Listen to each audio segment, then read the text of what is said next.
Well, welcome Aries. I'm Karen. This is Veronica Streams Coaching and Tarot, and this reading is for Aries Sun Moon Rising. It is a general reading.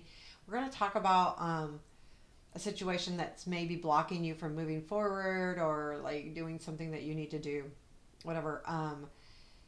And this is like end of August to end of September, but I do believe these are timeless. You'll come across them when you need them because they're more about advice and making you see some things maybe that you don't normally see, and more of that than predictive. So, anyway, this is the Black Cat Tarot, and it is a general reading, so just keep that in mind. And if it doesn't resonate, take a look at your other placements because they definitely can be helpful, especially in a reading like this. Um, or even watch them just for additional information. So we're doing Aries, Aries, Aries. Welcome, welcome. And then I'm an Aries too, so I kind of usually this reading's the most animated. um, Although I'm animated regardless. Okay, let's do this. Okay, Black Cat Tarot, tell us what we need to know. What do our Aries need to know? Okay. Two cards are the situation or what's blocking. Ten of Wands. Keep in mind these Black Cat Tarots have slightly different meanings than the most of the other decks. Okay, Eight of Wands. Obstacles or fears or both. Page of Swords. Ten of Swords. And in this deck, Ten of Swords is about facing your fears. And strength, the good stuff. Two of Swords. And to tell you about that Two of Swords too, it is a difference.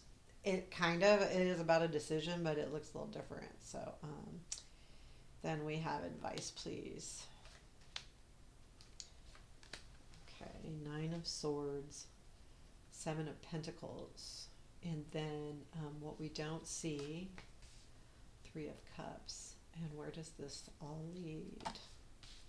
Hermit, and after the Hermit. Okay. We've got the Ace of Swords at the bottom of the deck. So there is there is some swords going on here. I kind of got a mixture, but we do have four swords, a couple wands, and this would make the fifth sword. So I feel like though there is, because the Ten of Wands is also in this deck is about aha moment. The lights come on, and it's more about that aha moment after working hard and realizing the work that you've done and it has paid off. It's that kind of aha, where this is more like clarity. Learning something or hearing something or speaking something.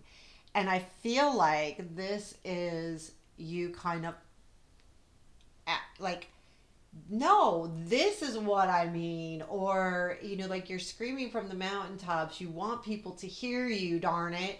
Listen to me. I'm telling you this is the way it is. Or something like you want to be heard.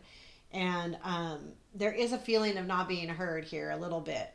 But I feel like that's been part of it. And it's also like,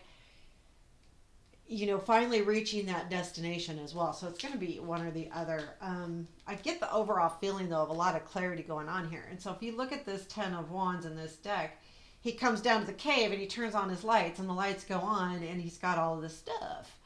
And basically, it's a reminder that the stuff you work hard for, this is what you have, this is what you've accomplished. So know that, and it's that kind of aha moment, or where the lights go on and you go, oh yeah, yeah, I do. The work did pay off. And the Eight of Wands reminds us too to sometimes just take that baton and run.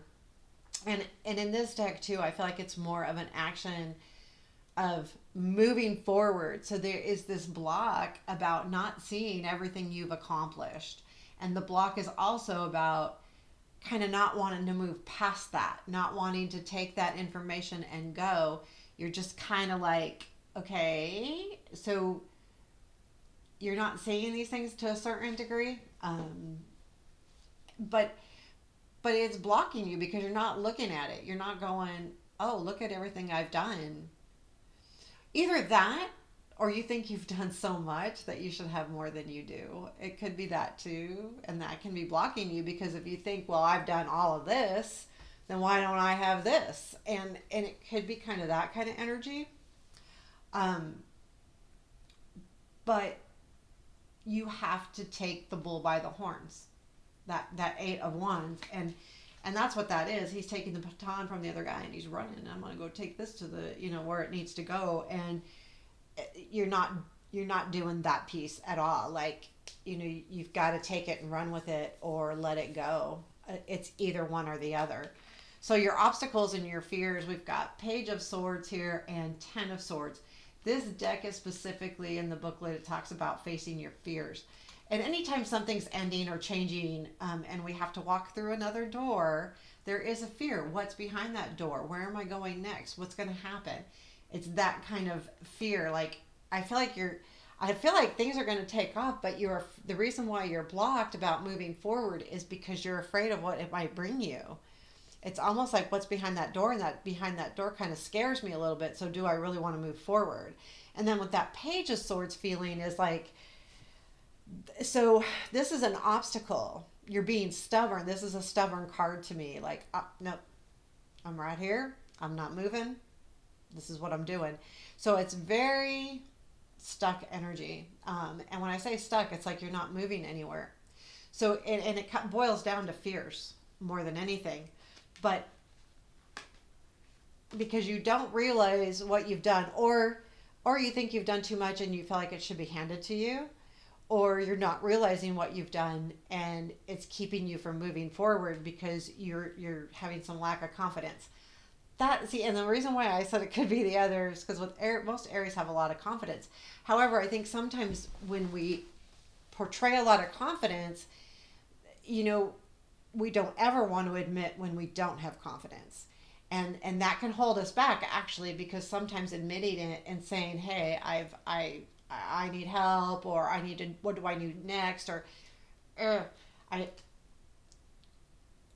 we don't want to do that because, we're better than that.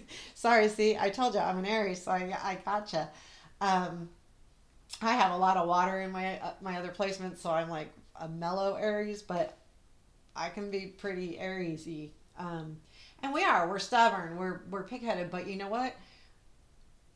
We do have the energy, and we do take the bull by the horns normally, and we really go after something, and we have a lot of confidence. I think, and maybe I'm wrong, and you could tell me other Aries, but when we don't feel confident, it really sets us back because we're not used to it either. There's that, if I'm going to go after this, I got to be good at it. That kind of fear. If I'm not good at it, what if I'm not good at it? I'm always good at everything. So it's that kind of feeling. So your strengths here, we've got the Two of Swords and the Eight of Cups. I think the Two of Swords says, see, in this deck, it's interesting because there's two people and they're on that log. And if someone gets off, both people are going to go in the water, basically. So either you both have to stay on or you both have to get off. So that's what's making the decision hard. There's this decision here that's going to affect someone else. And it's good, and I think someone has your back, but I think, well, this is a strength. But I feel like in a way, it's like, well, the decision isn't totally up to you. So you do have someone to make that decision with. The Eight of Cups says you're recognizing the things that just don't do you well. And that's good. And you need to hold on to that because that's where the confidence can come in. And like, if this isn't serving me, then I need to get my crap together and take the bull by the horns and go do this and have the confidence because I can do it because your advice, yeah, I'll give you the advice. It's, you can do it. So, know this though, but the Eight of Cups too, knowing that that's half the battle. Knowing that this situation is no longer serving and that you need to move forward, that's half the battle right there. And then this Two of Swords, I guess in strength, in a way, it's about, yeah, not having to make the decision alone. You've got someone that's got your back, so to speak. And then your advice, and you're going to find this really odd advice, but we've got it. And this is the Nine of Swords and the Seven of Pentacles. So the Nine of Swords in this deck is taking a look at yourself. A lot of times when we have anxiety, because Nine of Swords is about anxiety, bad dreams, nightmares, things like that. But a lot of our anxiety derives from not seeing things as they are right now. We're worried too much about the future, or we're living in the future, a lot of it, or sometimes even the past. But you're so worried about the outcome that you're not living in the moment. Now, this piece of advice to me, he's looking in the mirror, right? It's look at yourself. Look in the mirror. Take a good look at you. Because again, we go back to that 10 of Wands. That's part of your block, is you're not seeing everything you've done. And if you haven't seen everything you've done, then you're not looking close enough about what you can do. And that's what this advice is saying. Hey, you know what? Take a look at yourself. Look what you've done. Look what you've accomplished. Look where you've been. Look where you came from, do it. And then the Seven of Pentacles is, as long as you nurture this thing and take the time, okay, I know, take time. It's not going to happen like that. Take the time to nurture the situation and really to dig into it, whatever that digging into means to you. Whether if it's at your work, you have to learn something, or if it's a relationship, you have to develop it, or whatever. Take that time. Develop whatever this is, whether it's learning something, a relationship, self-improvement, whatever that is. Take the time. It's important just to allow it to grow, because not everything sprouts up in a day, and some things just take time. So that's what this is kind of telling you here. What you don't see is the Three of Cups. I feel like there's a celebration if everything works out. That's kind of what I'm gathering here. I feel like there is like a group of people that are feeling really good. It's more than like, it's not, it could be work, but it's a little bit more than that. It's got a really best friendy feel, but I don't feel like it's friends. I just feel like it's like a group that everybody really has each other's backs. It's really an interesting dynamic, and it feels really good, to be honest with you. And then we have the Hermit here, which is where this leads. I feel like this is going to lead to a lot of self-discovery here. I don't feel like you're going to go straight into hermit mode or anything. I think it's more about, it's leading to you seeing the direction you really want to go. There's like, once you face that fear, and once you take the bull by the horns and really work hard, you're going to see, yeah, you know what? I do want to go there. And I feel like it goes directly with this Eight of Cups. That where you're at is no longer serving you, but I feel like there's this little empty feeling about not knowing where to go. And that has to do with the Ten of Swords being in your challenge or obstacle too. And the Nine of Swords being in your advice. You won't always know the future, but take a good look at yourself and you will get self-discovery, and you'll be headed in the right direction. This Hermit is not only taking the time for self-discovery, he is forward movement. So since he has movement, that means at least things are moving. You're not stagnant. And I think for Aries, that's very important for us. When we feel stagnant, it can just implode us. Like, that's just like, you kidding me? So this does have forward movement, which is really nice. And then again, we got more movement here with the Two of Cups. They're in a boat. They're moving forward. So there is a feeling of a coming together, whether this is a partnership or a relationship or something where there is, again, someone else here that you are moving onto a new, I don't know, a new future with. Again, this doesn't have to be relationship. It totally could be work related. It could be project related. It could be friendship. But there is this really great dynamic that's pulling forward. It has to do with this too. Like, there is this dynamic that's just, you know what, this is really nice. This is good. I've got this. This is great. So, and that's kind of after. So towards, in probably 6 weeks, you probably won't notice this Two of Cups feeling for a little while. However, that hermit feeling is the next 4 weeks. You're gonna, if as long as you work through this though, if you don't face these fears and obstacles and blocks, then you may stay in stagnant mode and you may never have that hermit moment of seeing where you're going, like shining that light on what you want, where you need to go. I feel like there's like going to be that epiphany, but it has to come from facing the fact that you have to move forward. If you don't move forward, you're just going to stay right where you're at. So there you have it, Aries. That is your reading for mid August or end of August to end of September.